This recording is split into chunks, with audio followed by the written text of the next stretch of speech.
voy mani mazam bo'lmayapti, yuragim yomon bo'lyapti.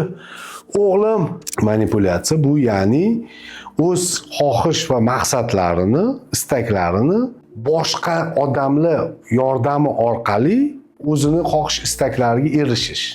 To'g'rimi? Bu manipulyatorlar hamchi o'zidan o'zi kelib chiqmaydi.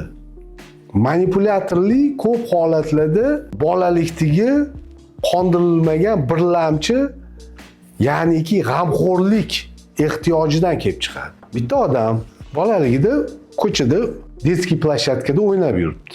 Boshi bilan olib aylanadigan bor-ku, o'sha kelib boshiga qattiq udar bilan uryapti. O'sha vaqtda onasi boshqa ayol bilan gaplashib turib e'tibor ham bermayapti-da. Bola shunaqa qattiq zarbadan, larzadan boshi og'rib, "Oyijon" deb chaqiryapti, lekin onasi eshitmayapti. E'tibor ham bermayapti.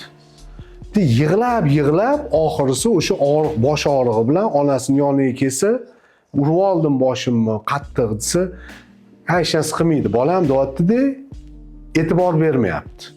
Qani o'sha vaqtda ichida qattiq og'riq paydo bo'lyapti, nafaqat boshini og'rig'i, qalbini og'rig'ida paydo bo'lyapti. Demak, onam menga g'amxo'rlik ko'rsatmas ekan. G'amxo'rlikka bo'lgan ehtiyoj kuchayyaptimi?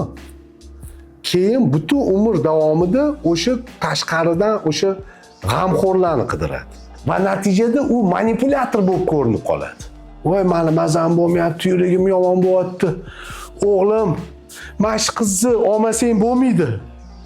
Voy, sen yaxshi ko'rgan qizing bo'lmaydi, bizning oilaga to'g'ri kelmaydi. Menga g'amxo'rlik ko'rsat o'g'lim, menga rahming kelsin. Mana qayerdan kelib chiqadi manipulyatorlik.